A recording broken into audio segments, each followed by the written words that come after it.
Everybody, Tim here for a brand new year. I don't know if you know, this actually marks the 1 year anniversary that I've started doing these reviews.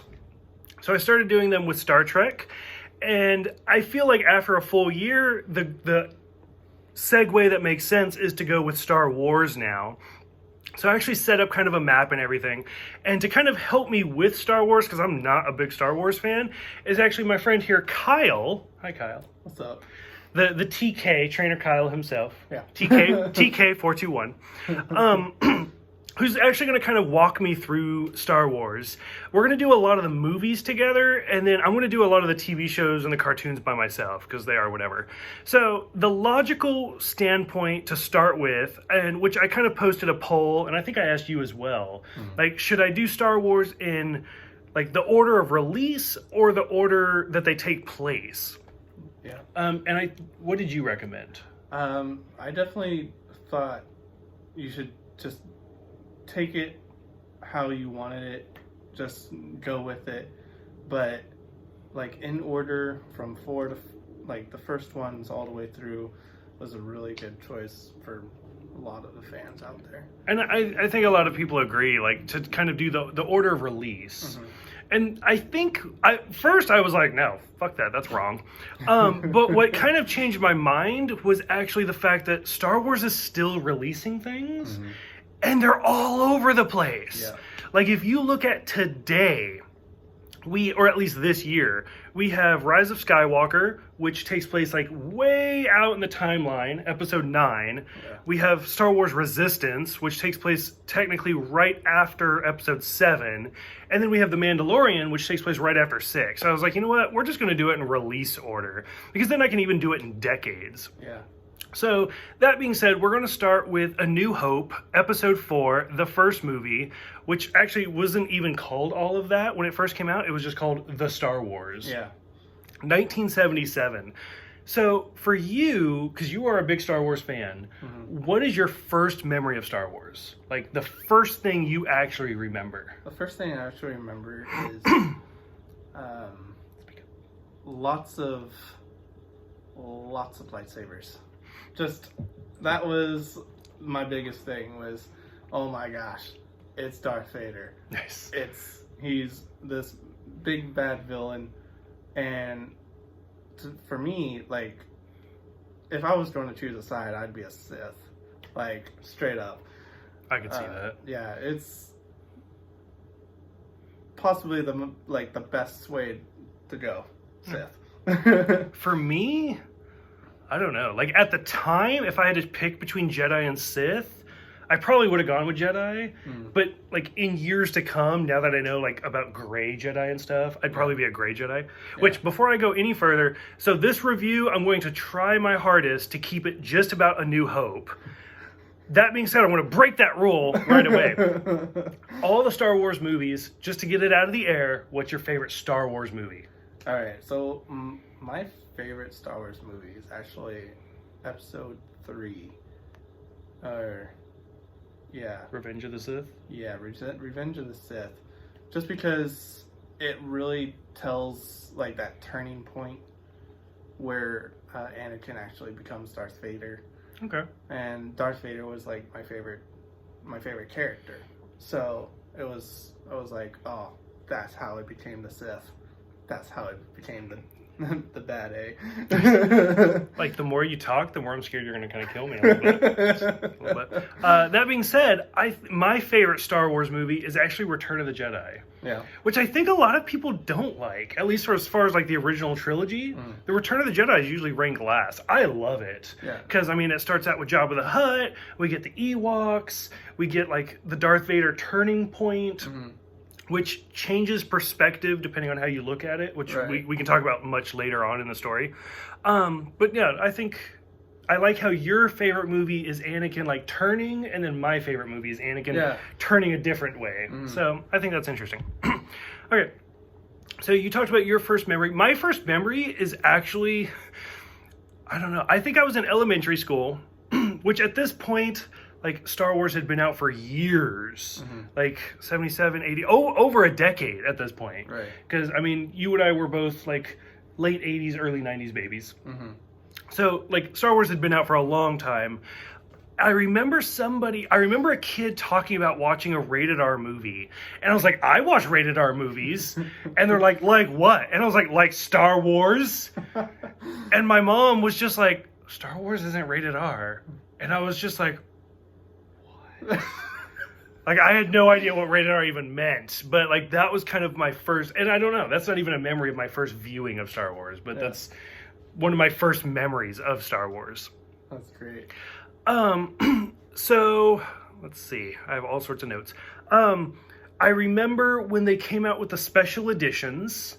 Like, I actually kind of vaguely remember watching the originals. Do you remember the originals versus the special editions? Because I feel like most people at this point just remember the special editions.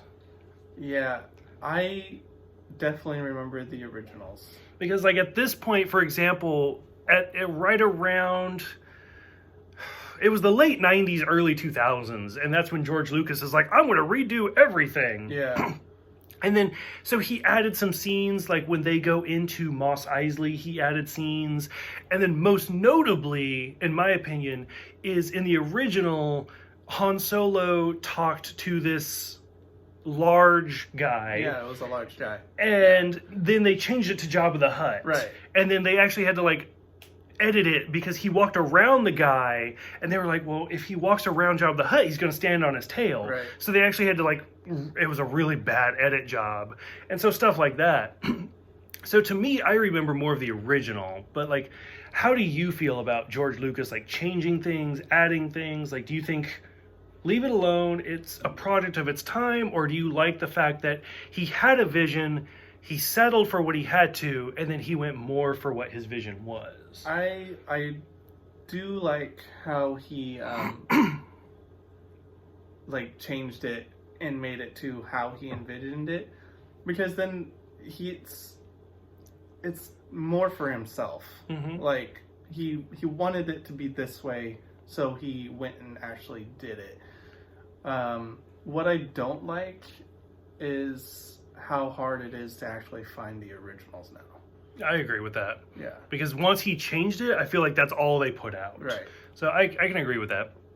And then, I don't know, I've always kind of thought, like, directors make movies for what they want. But, I mean, they do have producers and stuff and studios. This original Star Wars was more of his home project. Yeah. So it is what he wanted. He wrote it, he directed it, he did everything. So him changing it, I don't have a problem with. So I agree with that. A lot of the little things in there. So I just have random scenes that kind of stand out to me. The first being the head bump for the stormtrooper. I always enjoy that one. One of the things that kind of bugged me, I think they did a good job with, like, the weird names, with, like, Alderaan and like Darth Vader, Leia, Han, stuff like that. And then to go from Ben Kenobi to Obi-Wan Kenobi. Yeah. Like, Obi-Wan is what most people think of him as now. Right. Because we get the prequels and stuff like that. Where did Ben come from? Right, yeah. Like, that kind of always stood out. Like, how did you go from Obi-Wan to Ben? Yeah. I feel like it was such an iconic name, Obi-Wan Kenobi. You hear that name and you know who it is, no matter what. Of course I know him. He's me. Right. So I just feel like it was a try to change his identity just so he could stay in hiding. Yeah. Which I know there's, again, I'm already breaking my own rules, but whatever. Like with like Rebels and Clone Wars and stuff like that, like I always want him to like meet somebody named Ben and for him to be like, that's a good name. Yeah. Like to just get that like, I'm going to change my name to Ben. Right. But I don't know. Unless I missed it, I don't think we've ever gotten that before. Yeah. In the same thing, like somebody told me, a different Star Wars person, I don't know if you know or what you think, that like sand people, which are great, like are actually human beings under all of that. Is that true? Or do you know? Yeah. So all of that is, so they're the race of Tatooine. Okay. So like Luke and them are like inhabitants. Yeah. But the sand people are like the actual. Right. Okay. So interesting. learning stuff already. They're really like, they put all that stuff on them to like protect them from the sun, to protect them from the sand. Right. But yeah, they're essentially just regular humanoids. Oh, interesting. I like that. That's something I didn't know about. Yeah. Without looking at my notes and cheating, who has the first line in Star Wars? Oh, boy. First line. I forget. This isn't the Millionaire Show. Yeah, no, I totally forget. It's the first line. C-3PO. Oh. Who has yeah, it is. Who has the last line in Star Wars? The last line. At least for the first movie. The first movie. It's kind of a cheat. Oh, isn't it? Oh, it's not Leia, is it? You're in the right scene, though. Yeah, I'm in the right scene. Is it C-3PO again? No. I'm like trying to like play. I know. I can see it. No, I don't recall. Technically speaking, which you didn't really guess, so it's okay. Right. Technically speaking, it's Chewbacca. Oh yeah, because she puts the medals on everybody but him. Yeah. And then I would roar too. Yeah, I know, right? And then he does his roar, and then boop, credits. Yeah. Okay. So, but yeah, the infamous scene, Greedo and Han Solo, who shot first in your opinion? Which I love how, like I said, this movie came out in 1977. I suck at math. 80, 90, like 50 years roughly. People are still fucking debating this. Yeah. Like, who shot first? And then people are like, oh, well, in the original, well, in the remastered version, well, in the Blu-ray version. No, I definitely think so. I think in the original, it was Han Solo was the second to shoot, but then they redid it and Han was the first to shoot. But then they redid it again, and Greedo threatened to shoot, and Han Solo fired. No, I don't know any about that. So I did kind of a Google search. Yeah. Without like actually like, because I'm not that type of a nerd, yeah. to actually like pause it frame by frame. Supposedly in the original, Han shot first. But then when they remastered it, they didn't want Han to seem like a cold-blooded killer. Right. So they did have Greedo shoot first. Okay. And then so that like made it better because Greedo shot first and then Han shot to defend himself. Right. I like Han shooting first. Yeah, Han Solo should have shot first. I'm totally okay with it. Yeah, 100%. Yeah.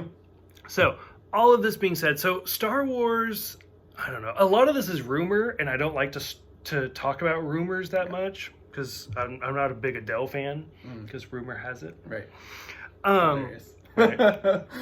But like George Lucas went through a lot of drafts, and they did publish a comic book about like the first draft of Star Wars, where like Luke Skywalker's this old guy who trains Anakin Starkiller and stuff like that, and just going through all the different scripts to finally get to this point.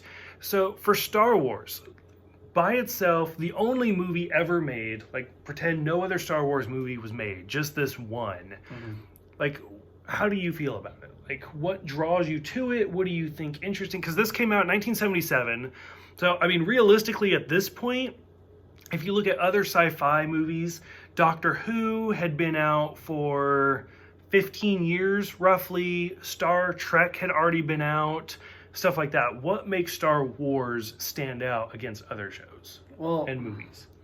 So Star Wars, for me, it's this really action-packed like movie, but it also has like other like aspects to it. Like it has the romance, it has the just the really well done character build with each characters, and the whole like space, the atmosphere of the space environment, that always attracted me. And then something that it was at that time, it just wasn't really done before. I agree.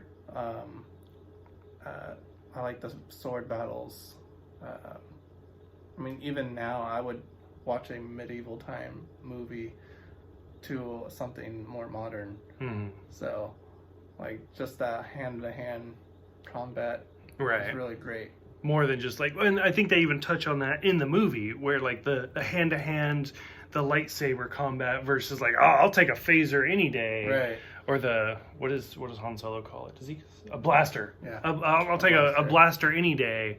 And I mean, that's kind of where society has gone. Whereas like, let's just have the gun fights rather than that close combat. Right. So yeah, I can see where you're coming from. And I agree. I think for me, Star Wars kind of stands out because it does touch on a lot of stuff. And for the most part, it was all unknown actors. Mm-hmm. Like, to me, I could be completely wrong, because again, this came out a decade before I was even born. I think like, Harrison Ford was at least known. Like, this was before Indiana Jones, but he had already done the American Graffiti. Yeah. Carrie Fisher was unknown, but her mom, Debbie Reynolds, was known. Yeah. So she was like the daughter of a famous actress. Right. So stuff like that. And then I think the two most well-known characters were actually like, because even James Earl Jones, the voice of Darth Vader, I don't think was super well known. Yeah. But I think the two most well-known actors in this movie was Grand Moff Tarkin, who was Peter Cushing, who had played Doctor Who, he had played Dracula, he had played all sorts of different roles, very famous. And then Alec Guinness, the guy that played Obi-Wan Kenobi, who had been around for years and supposedly hated this movie. Yeah. Like, at this point, he was towards retirement and was like, it's a fucking paycheck. Who cares? Right. And so they were like, okay. And then that's actually, he asked for Obi-Wan to be killed, supposedly. I don't know. There's rumors and autobiographies and all sorts of stuff out there. But for the most part, like, it was reasonably unknown actors. Like, even Darth Vader, I think, supposedly has, like, less than 12 minutes of screen time. Yeah. Like, it's crazy. But he's still the one that stands out. He's the one that, like, that's how powerful the character. Yeah. So, I don't know. I feel like it was a really well done concept.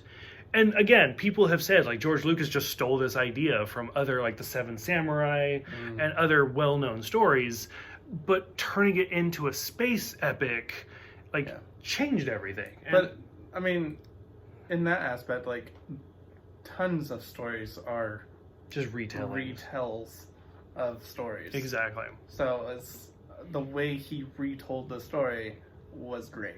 And I agree. I completely agree. So that being said, like, and to even take all of these unknown characters or unknown actors and to kind of put them in this one, like, movie together, like, it's amazing to watch them bounce off each other and the way they feed. Everything from, like, the trash compactor scene is a great example. The whole, like, when Obi-Wan and Darth Vader fight together, and then when he's like, if you strike me down, I shall become more powerful than anything you've seen. And it's like, what is he talking about? Right. Like, there's so much mythology in this one movie that, like, I can't even imagine it being a single movie. Right. Like, it was just begging to be this franchise in this series. Yeah. They couldn't have stopped there. Because it's impossible. I mean, it's almost like Lord of the Rings to an extent. I'm sure somebody watching this is like, what? Like, if you just read The Hobbit and you're like, that's it, and you're like, what? Like, what are these elves? What are these? Where did all of this come from? It's this magical world. Because, I mean, when people think of like fictional worlds, like, I mean, you can think of Lord of the Rings, you can think of like the Lion, Witch, and the Wardrobe, the Narnia series, stuff like that, and even Star Wars. Like, we focus on such a small aspect of it, of like the Skywalker timeline, but it's such a big and rich universe that he created. So I think most people can't help but get sucked into it, because it's so, even in this little movie, like, just the one scene, if you look at when Luke and Obi-Wan or Ben are talking, and he's like, oh, I knew your father. I saw him in the Clone Wars and stuff like that. That tells just all these stories. That right there. Single line made the whole prequel trilogy. Yeah. That whole one line. Boom, we got 3 movies out of it. So stuff like that. Like, I feel like there's so much rich material in there. But so for you, for this entire movie, what is the number one thing that stands out to you the most? Definitely Darth Vader. Darth Vader? Yep. Yeah. But, like, just the, like, besides Darth Vader, the whole, like, hero complex of it. You got, Luke Skywalker, the guy that is a nobody. And then Obi-Wan comes in and he's like, no, you don't even know who you are. And then for the ending, again, rumors, which I try to avoid, but they're unavoidable. Supposedly Darth Vader was supposed to die at the end. Yeah. And then they were like, you know what? No, we're just going to fling him out in the middle of nowhere so he can come back if we do a second one. Because that's the whole scene where, like, Luke, like, brings the thing down and then he's like, no, use the Force. Right. And then that's when he's able to shoot the Death Star. Like, for you, what do you think, like, do you like that they set that up? Did it always, for me, like, they made a whole prequel movie about, like, why is there one single area that they can shoot? Right. I never questioned it. I was like, okay, whatever. For you, like, any of that stand out? Like, the Han Solo coming back at the end for the redemption? Yeah, so Han Solo coming back for the redemption was a good character build. For one, it doesn't make it look like he's completely a scumbag. A nerf herder? Yeah. But, like, that TIE fighter design for Darth Vader was actually the prototype TIE fighter with the first hyperdrive in it. Oh. So it was actually able to go into hyperspace. Didn't know that. So it being possible that the rumor was he was supposed to die, the fact that they recreated the story so that it was a hyperdrive prototype, which makes sense because, I mean, it was the only one he was using. Right. So... Which I remember I don't remember the first time I watched it, but I remember as a kid thinking, like, oh, Darth Vader's looks different because the edges are rounded. Yeah. Yeah. And, no, it was, that whole scene was super great to me. Going in and shooting the Death Star, blowing up the towers, and then that final scene where Luke Skywalker is kind of fighting with himself a little bit. He was like, oh, this is just what I was trained to do. This is what I was told to do. I mean, I say trained, but how long do you think he was actually trained for? Right. So he was like, I don't really know what I'm doing. Yeah. I'm going to use the computer. And then Ben Kenobi is just like, no, just feel it. You got it. Yep. This is your bloodline is literally the greatest pilots. Just makes sense. Which is something we don't know about yet. Right. But yeah, it makes sense. I got you. But he knew. Yeah. Okay. So scale of 1 to 10, the first Star Wars movie, where does it rank for you? First Star Wars movie, 1 to 10. It was not thinking of any others. Yeah. Just this one. By itself, if that was the only Star Wars to be Star Wars, I would have definitely given it a 8. Okay. Yeah. I was thinking a 7, so we're pretty close. Yeah. But I'm a harsh critic. I'm mean. I'm just like, everything sucks. So, yeah, I got you. Okay. Yeah. Just in movies in general, that would have been an 8 for me. Yeah, it was really good. And supposedly, like, that's what surprised everybody. Is everybody thought it was going to fail. Right. And then, poof, it blew up. Right. So, okay. So after this, I'm actually going to go kind of a little bit in order as they continue through. So after this, I'm going to be doing the holiday special. So we'll see, like, my friend Kyle here has never seen the holiday special. No. So he's either going to watch it and then join me for that review, or it's just going to be me. I have actually put money down that he can't finish it, so we'll see. Yeah. Otherwise, do you want to come back for the Empire? Yeah. Okay. I'll come back for the Empire. So otherwise, any closing thoughts? Any notes or anything? If you haven't seen Star Wars, you should probably see it. Which, a lot of people, that's kind of a Facebook joke. Like, people are always like, oh, if you can find anybody who's never seen Star Wars.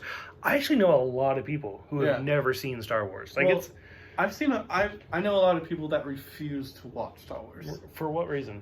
Did they give you a reason? They gave me a reason of it's just too blown up or something like that. I've heard that. The too hot of the thing, so they just don't want to watch it. I've heard that. Yeah. Which a lot of people tell me that about like Star Trek. Mm-hmm. Like, oh, there's too much. I'm overwhelmed. I don't know where to start. Right. And people for Star Wars, I've heard that. And I'm like, dude, it's like 9 movies. Right. Like, just start with one and go. Like, ignore all of the other stuff. Just 1 through 9. You're done. So, but I don't know. Yeah, but surprisingly, a lot of people have not seen Star Wars. Yeah. So, I don't know. Who knows? Maybe these reviews will actually inspire somebody to kind of watch them with us. Yeah. So, great movies. I wouldn't say At least. great, but that's why I have you walking me through, because you know a lot more of the lore than I do, which at this point, it's difficult for us to talk about the lore. Yeah. Because there's no lore Right. At this point, yeah. At this point. As we continue... This was the first. Yeah. Which, I don't know. Like, when did lore really shoot off? Was that after episode 6? So... Or when did, like, Star Wars really start getting, like, the fan fiction and stuff like that? Well, you know, after any first movie, there's going to be someone out there that's going to start throwing some fan fiction out there. Right. So, it's hard to say. It's hard. Okay. I can accept that. Yeah. As we continue, we can discuss it more as it goes. Because, like, I think especially to me, I know more about after, like, post episode 6, where, like, they start having kids and there's this character dies, but this character's born, stuff like that. Yeah. And then, like, of course, once episode 1 gets made, it starts retconning all of that. So, right. But overall, thank you for watching. Thank you for joining. Yeah, thanks for having me. Yeah. Because I need a guide for Star Wars. I don't know a lot about it at all.